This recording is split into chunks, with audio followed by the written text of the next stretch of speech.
पाकिस्तान की पोल खोलने के लिए एक और डेलीगेशन भारत से रवाना हो चुका है। भाजपा सांसद बैजयंत पांडा के नेतृत्व में भी सांसदों का एक डेलीगेशन बहरीन के लिए रवाना हो गया है।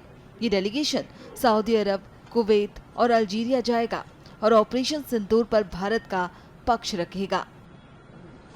AIMIM अध्यक्ष असुद्दीन ओवैसी बीजेपी सांसद बैजयंत पांडा के डेलीगेशन का हिस्सा हैं। बहरीन रवाना होने से पहले ओवैसी ने कहा कि पाकिस्तान आतंकवादी शिविर चला रहा है, जिसे लेकर हम चारों देशों से इसके बारे में बात करेंगे। देखिए, हम ग्रुप 1 में है, जिसके इसको हेड कर रहे हैं जय पांडा साहब। तो आप जानते हैं कि हम लोग 4 ममालिक, 4 कंट्रीज को जा रहे हैं। पहले बहरीन को, उसके बाद कुवैत, फिर किंगडम ऑफ सऊदी अरेबिया और आखिर में अल्जीरिया को। तो जाहिर है जो पहलगाम का वाकया हुआ, दर्दनाक वाकया, और जो पिछले कई बरसों से आप और हम जानते हैं कि हमारे पड़ोसी देश पाकिस्तान अपने ही मुल्क से टेररिस्ट कैंप्स को चलाता है, उसकी सरपरस्ती करता है, उसको सपोर्ट करता है, और फिर ये लोग हमारे मुल्क में आकर यहाँ पर टेररिस्ट एक्टिविटीज करते हैं। तो इन्हीं चीजों को हम इन 4 कंट्रीज में जाएंगे, उनके सामने रखेंगे।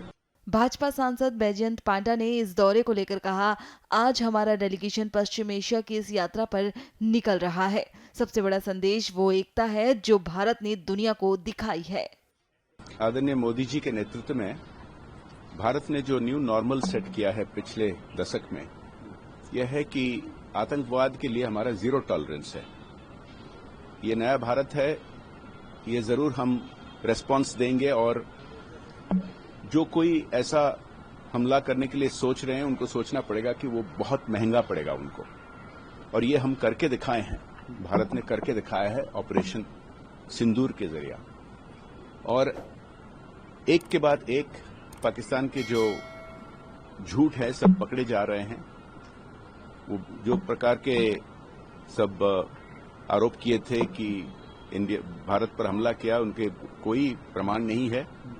हमारे फोर्सेज ने जो कहा उसके लिए सैटेलाइट पिक्चर्स, इसके लिए विभिन्न प्रकार के इंफॉर्मेशन कोरोबोरेशन है, और आदरणीय प्रधानमंत्री जी ने जिस तरह के रिलेशनशिप्स बनाए हैं पूरे दुनिया भर, उसका भी हमें बहुत फायदा मिल रहा है।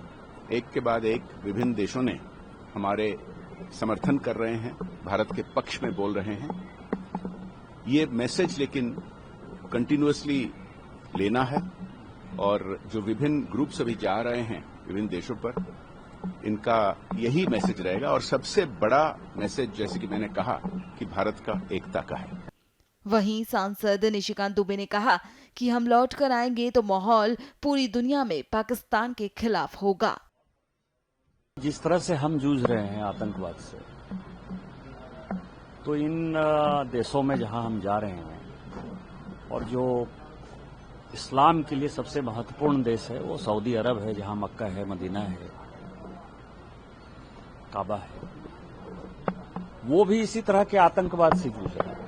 यमन एक ऐसा देश है, वो भी मुस्लिम देश है, और मुस्लिम देश जो है सऊदी अरब को लगातार परेशान करता है, लगातार तंग करता है।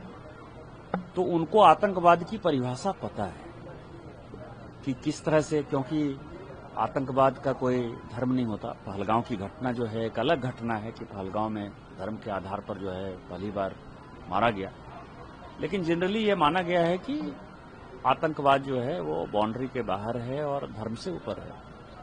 तो हम इन बातों को रखेंगे, क्योंकि सऊदी अरब के साथ साथ ही फॉरेन पॉलिसी बहरीन की भी उसी तरह से डिसाइडेड है, और एक दूसरे के प्रति जो है उन दोनों का कोऑपरेशन है।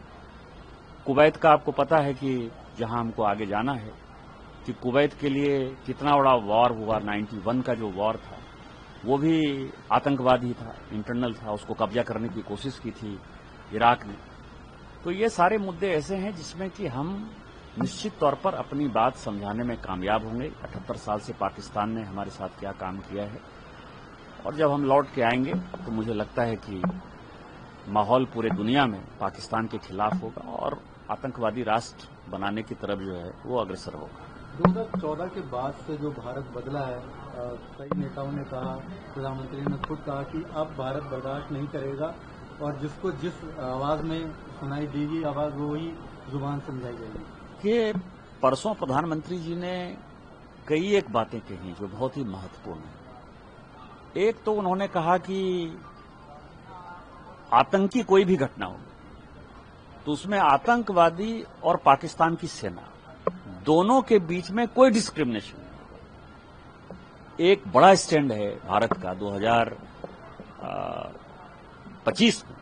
आप समझिए कि 1947 से जो नीतियां चल रही थी आतंकवाद के खिलाफ, वो 2025 में भारत सरकार ने कंप्लीट बदल दी है।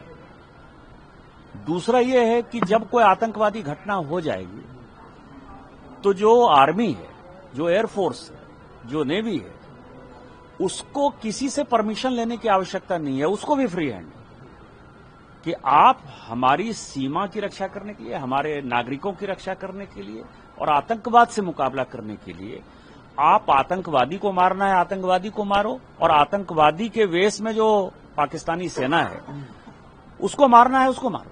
आपको ये पूरी छूट है।